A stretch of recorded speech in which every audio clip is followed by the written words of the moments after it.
Hi everyone. Yeah, hi. Right. Today we do a thing. Um, hmm. So what have I been up to lately? Oh, first of all, welcome to BUZ Banter. I'm Mo, and we're continuing our week of our schedules are really messed up.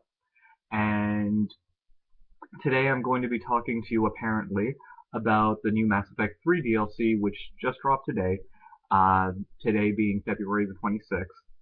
Now, this one is called something special, another one of those R1's Reckoning, I think it is. Uh, 6 new multiplayer classes, bunch of new weapons, some gear unlocks, yada yada yada. So, I've been playing around with it. There is a gift item in the shop that guarantees you at least one of the new, well, it is one of the new characters. It's just a randomly generated character. Um, Now I've gotten a chance to spend a ridiculous amount of credits on getting various Spectre packs and everything, and premium Spectre packs and reserves packs to try and get more characters and weapons and yada yada. So I can talk to you about as much of these things from an informed point of view as I possibly can. Where's my hat? Right, never mind. Um, okay, so we have 6 new characters in the multiplayer. Of huge note, and the web image that was leaked was of the Krogan. I think what's the name here? It's the Krogan Warlord. It's a new Sentinel class, and you're essentially you've got 3 abilities: the tech armor, which almost every Sentinel comes with, and 2 hammer abilities. He's got like this nice little one-handed mallet on his back that he swings around for his heavy melee, which is awesome. And his 2 sort of area effect hammer smashes. You have the electrical attack hammer and then the biotic hammer. Now, both of them will set off detonations, and they do just a phenomenal amount of amount of damage. Uh, Honestly, kit him out with one of the 2 hammers and just full out defensive on his shield. Um, I don't often do this. I usually upgrade my shields fully in fitness just because that's my playstyle. This is one. This time around, you're gonna have to spec out your melee on a lot of these characters because it really benefits their other abilities. It syncs up with them, and it well, you'll see when you get there. Now, the other big one of note is the Geth Juggernaut. Essentially, you have a Geth Prime that's fighting for you.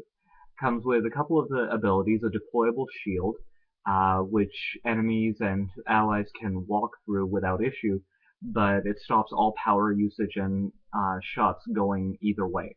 Now, that includes your shots. The scary thing about this class is its heavy melee.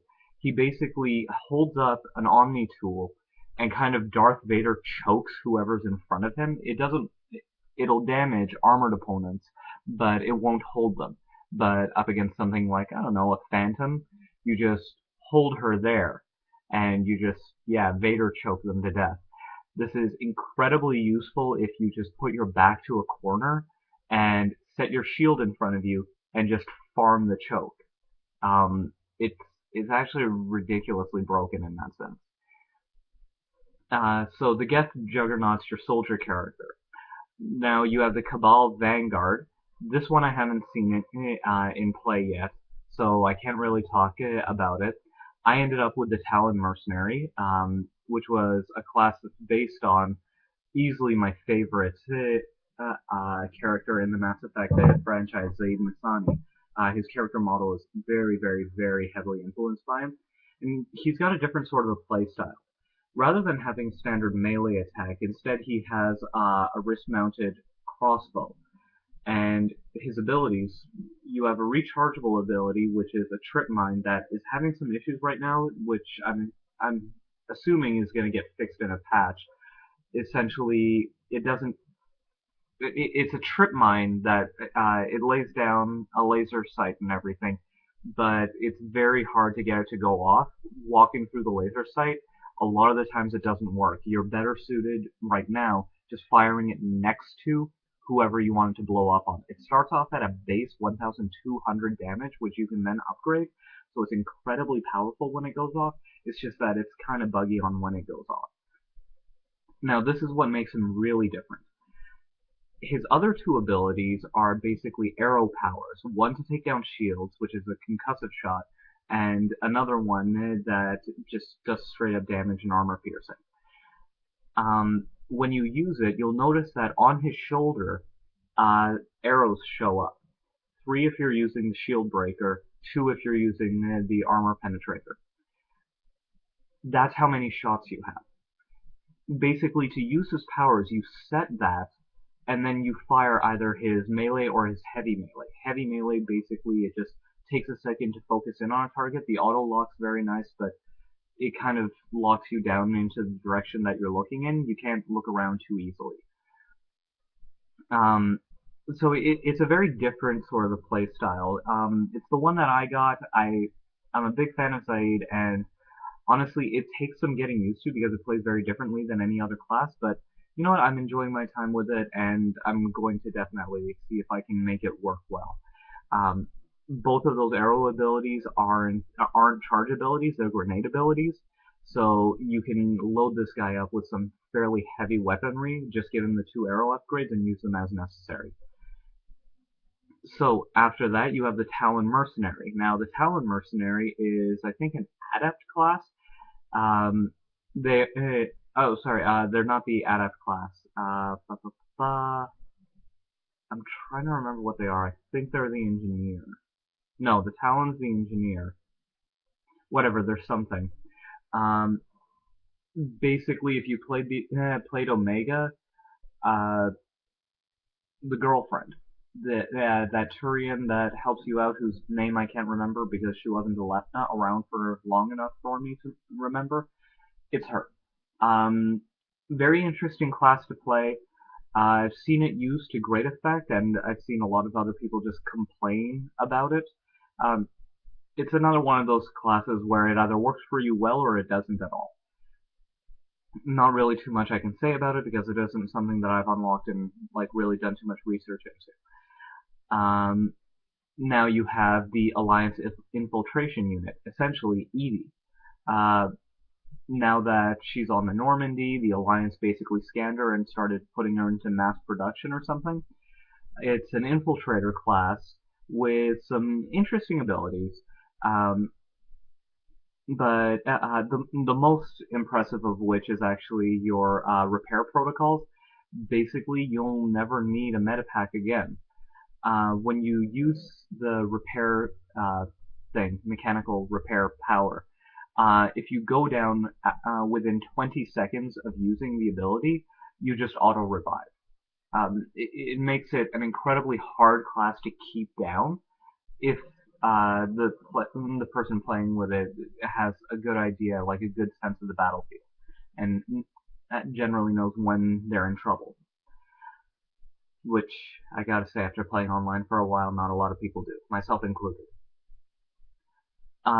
Now here's the really, really, really big one. The Awakened Collector Adept. No one knew this was coming. Essentially, if you got the Leviathan DLC and you played through the mission, one of the Leviathans has essentially started awakening collectors. So the Prothean inside them kind of wakes up and goes, oh, this is new. And they just go and join the humans. So what's this class all about? Well, it's about a hell of a lot of biotic damage.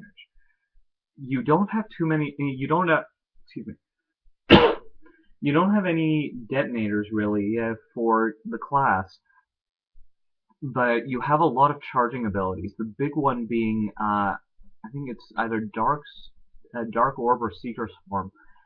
Basically, he sends out this cloud in front of him. It's a fairly large sphere, and it just slowly moves across the field. It does damage over time to whatever's inside it, but it also gives it a biotic charge. On top of that, he's got Dark Channel, so he does a lot of damage biotically, and is a great character to charge with. If you have someone playing as a human adept, who's actually proficient in using Shockwave, you can get off a lot of biotic detonations very quickly with the two of them in concert. It's a very interesting class. Their heavy melee is, again, different from the norm. It upgrades them into a sort of charged version. The same way that you have the possessed collectors normally, you have these guys that get remarkably pissed off at their own situation and start doing more damage. Um, Now, you've got a couple of new weapons and everything. Haven't seen a lot of these on there. The only two that I've seen out on the field are the anti-synthetic rifle, which was brought over from single player and has been severely nerfed from what it was in the single player. But you know what? It's another one of those weapons. You use it for a little while, you figure out, you get the rhythm of it, and you'll be able to use it effectively. The big one, though, is the Geth Spitfire. Essentially, this is the Geth version of the N7 Typhoon, whereas the Typhoon is kind of slow to build up its firing speed, as well as, but very powerful in each shot. The Spitfire builds up to its full speed rather quickly. It has a faster top speed, but each individual shot does less damage. Not sure where the DPS is between the two of them, but we'll see in the coming days. On top of that, you got ultralight materials for all the weapons that didn't have them before. So assault rifle, shotgun, and sniper rifles now have an ultralight materials upgrade that you can unlock. And you got two new gear upgrades. These are kind of interesting. You have the Batarian Gauntlet, which, whatever class you are, severely upgrades its heavy melee. And the other one being the Geth Scanner. Now, I haven't seen this yet. So I have no idea what it does. It just sounds cool. Anything relating to the Geth really sounds cool. One more little note about the Geth Juggernaut. He stands taller than any class. He can't run, can't take cover. That being said, he's got more base shields and health than at any other class. And the crazy thing about him is that he can't be instant killed. Because of his size, phantoms aren't able to instant kill him. Brutes aren't able to. Neither are banshees. They just kind of swipe at you with their hands. And yeah, that's why he's a remarkably powerful tank class. And may actually be a little broken. But whatever. Those are the new classes and some of the new weapons from Mass Effect 3. Please download it. The expansion, the new multiplayer pack. It's a lot of fun. I think that the enemy AI as well has maybe been upgraded a little bit. I've been having a little bit of a harder time no matter what difficulty I'm playing on up against these guys. So it's an insanely fun game. I'm still having fun with it, and the new DLC is oodles of new ways to play, as well as just fun little tidbits for the hardcore, the people that have been in it from the beginning and everything. If you're looking to play online, my tag is Adarath, just like it is on my YouTube channel. Just find me online. I will be there, grinding hard to get these classes. I want that clothes so badly. And I need to figure out how to use the Talon Mercenary. And I need to get the rest of the group back together so we can do some proper videos. And a whole bunch of other work. And I need to finish my sandwich, which you guys so rudely interrupted. Anyway, don't forget to follow us on our parent website, Box Office Buzz. On top of that, don't forget to like and subscribe. I'm Mo, and I will see you when I see you.